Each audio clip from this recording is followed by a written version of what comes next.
শিক্ষা সংক্রান্ত গুরুত্বপূর্ণ আপডেট পেতে অবশ্যই চ্যানেলটিকে সাবস্ক্রাইব করুন।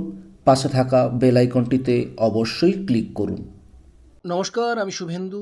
আমার ছোট্ট চ্যানেলে আপনাকে স্বাগত। রাজ্য সরকারি কর্মজীবীদের জন্য একটি অত্যন্ত গুরুত্বপূর্ণ পদক্ষেপ গ্রহণ করল পশ্চিমবঙ্গ সরকারের অর্থ দপ্তরে। কর্মীদের কর্মজীবনের যাবতীয় নথিপত্র এবং তথ্যের সুরক্ষার কথা মাথায় রেখে এবার সম্পূর্ণ ডিজিটাল হচ্ছে সার্ভিস বুক।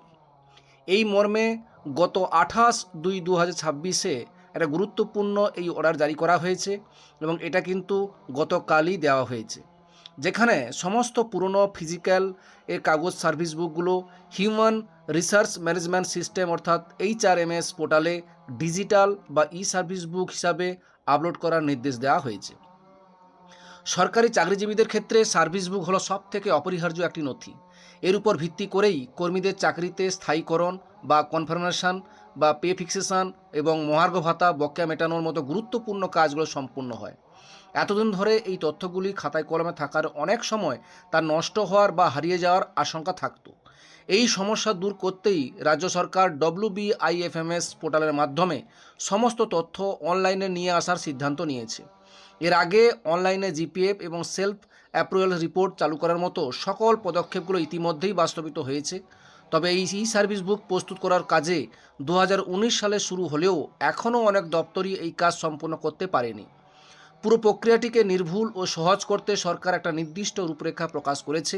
এর মধ্যে কর্মী এবং আধিকারিক উভয় পক্ষেরই নির্দিষ্ট কিছু কাজ রয়েছে। প্রত্যেক অফিসের সার্ভিস বুকের দায়িত্বপ্রাপ্ত আধিকারিকদের আগামী 20 মার্চ 2026 তারিখের মধ্যে সমস্ত কাগজে সার্ভিস বুকের পাতাগুলো স্ক্যান করে পোর্টালে আপলোড করতে হবে। মোবাইল অ্যাপ বা স্ক্যানারের মাধ্যমেও এই কাজগুলো করা যাবে। স্ক্যান করা কপিগুলো পোর্টালে আসার পর কর্মীদের নিজেদের EAC পোর্টালে লগ ইন করতে হবে। সেখানে আপলোড হওয়া তথ্যের সঙ্গে মিলিয়ে নিজেদের প্রাথমিক তথ্য, নিয়োগের বিবরণ এবং বেতনের বিস্তারিত খুঁটিনাটি নির্দিষ্ট পর্যায়ক্রমে পূরণ করতে হবে। কর্মীরা নিজেদের কাজ শেষ করে তা সাবমিট করলে কাস্টোডিয়ান সেই সমস্ত তথ্য আবারও যাচাই করে চূড়ান্ত অনুমোদন বা অ্যাপ্রুভ্যাল দেবেন। ডিজিটাল পদ্ধতিতে যাতে কোনোভাবেই ভুল তথ্য জমা না হয় সেদিকেও কড়া নজর রাখা হয়েছে। কাস্টোডিয়ানের অনুমোদনের পর কর্মীরা তাদের ই সার্ভিস বুকের অংশগুলো দেখতে পাবেন। যদি সেখানে কোনো অমিল বা ভুল চোখে পড়ে তবে কর্মীরা পোর্টালের নির্দিষ্ট ফিডব্যাক অপশান ব্যবহার করে তা জানতে পারবেন। এরপর আধিকারিকরা সেই অভিযোগ খতিয়ে দেখে পুনরায় তা সংশোধন করে দেবেন। এই পুরো ব্যবস্থাটি রাজ্য সরকারের একটা যুগান্তকারী পদক্ষেপ, যা ভবিষ্যৎ প্রজন্ম প্রশাসনকে আরও স্বচ্ছ ও দ্রুততর করে তুলবে। এই ছিল একটি আপডেট আমাদের সঙ্গে শেয়ার করলাম। ভিডিওটি দেখার জন্য অসংখ্য ধন্যবাদ।